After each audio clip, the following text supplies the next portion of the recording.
ನಮಸ್ಕಾರ. ಕತೆ ಕೇಳಿ. ರೈತ ಹಾಗೂ ಕೋಗಿಲೆ. ಒಂದು ಊರಲ್ಲಿ ಒಬ್ಬ ರೈತ ಇದ್ದಂತೆ. ಅವನು ಬೇಸಾಯ ಮಾಡ್ಕೊಂಡು ಹಾಗೆ ಸರಿಯಾಗಿ ಇದ್ದ. ಒಂದ್ ದಿವಸ ಅವನ್ ಬರ್ಬೇಕಾದ್ರೆ ಒಂದು ಕೋಗಿಲೆ ಹಾಡುದು ಕೇಳಿತಂತೆ. ಆಹಾ, ಈ ಕೋಗಿಲೆ ಎಷ್ಟು ಚೆನ್ನಾಗಿ ಹಾಡ್ತಾ ಇದೆ, ಇದು ತುಂಬಾ ಚೆನ್ನಾಗಿ ಹಾಡ್ತಾ ಇದೆ, ಇದು ನನ್ನ ಹತ್ರ ಇರ್ಬೇಕಲ್ಲ ಅಂತ ಹೇಳಿ ಅವನು ಯೋಚನೆ ಮಾಡಿ ಮಾರನೇ ದಿವಸ ಅವನು ಆ ಕೋಗಿಲೆನ ಹಿಡಿದು ಬಿಟ್ಟು ಪಂಜರಕ್ಕೆ ಹಾಕಿದಂತೆ.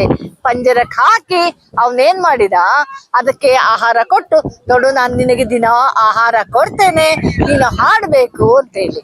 ಆ ಕೋಗಿಲೆ ಹೇಳಿತಂತೆ, ಅಯ್ಯ ಪಂಜರದೊಳಗೆ ನನ್ಗೆ ಹಾಡ್ಲಿಕ್ಕೆ ಆಗೋದಿಲ್ಲ, ನನ್ನ ಬಿಡು, ನಾನು ಚೆನ್ನಾಗಿ ಹಾಡ್ತೇನೆ ನಿನ್ನ ಮರದ ಮುಂದೆ ಕೂತ್ಕೊಂಡು, ನಿನ್ನ ಮನೆಯ ಮುಂದೆ ಮರ ಇದೆ ಅಲ್ಲಿ ಕೂತ್ಕೊಂಡು. ಇಲ್ಲ ಇಲ್ಲ, ನಾನ್ ನಿನ್ನ ಬಿಡಲ್ಲ, ನೀ ಹಾಡ್ಲೇಬೇಕು ಅಂತ ಹೇಳಿ. ಈ ಕೋಗಿಲಿಗೆ ತುಂಬಾ ಬೇಜಾರಾಯ್ತಂತೆ. ಈ ಮಹಾರಾಯ ನನ್ನ ಬಿಡ್ತಾ ಇಲ್ಲಲ್ಲ, ನನಗೆ ಹಾಡ್ಲಿಕ್ಕೆ ಸ್ವರವೇ ಇಲ್ಲಲ್ಲ, ನಾನು ಸ್ವತಂತ್ರವಾಗಿ ಇರ್ಲಿಕ್ಕೆ ಹಾರಾಡ್ಲಿಕ್ಕೆ ಆಗುದಿಲ್ಲಲ್ಲ ಅಂತೇಳಿ ಹೀಗೆ ಯೋಚನೆ ಮಾಡಿ ಕೋಗಿಲೆ ಏನ್ ಹೇಳಿದಂತೆ, ಅಯ್ಯ ನಾನು ಹಾಡ್ತೇನೆ, ಸ್ವಲ್ಪ ಹೊತ್ತು ನನ್ನನ್ನ ಬಿಡು, ನಾನು ಹಾಡಿ ಮತ್ತೆ ಪಂಜರದೊಳಗೆ ಬರ್ತೇನೆ ಅಂತೇಳಿ. ಆಯ್ತು ಅಂತೇಳಿ ಅವನು ಅದನ್ನ ಪಂಜರದಿಂದ ತೆಗೆದು ಬಿಟ್ನಂತೆ.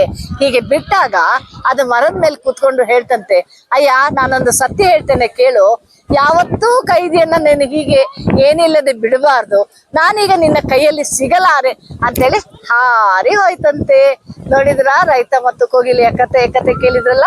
ಕತೆ ಕೇಳಿ ಲೈಕ್ ಮಾಡಿ, ಕಮೆಂಟ್ ಮಾಡಿ, ಶೇರ್ ಮಾಡಿ, ಹಾಗೆ ಸಬ್ಸ್ಕ್ರೈಬ್ ಮಾಡಿ.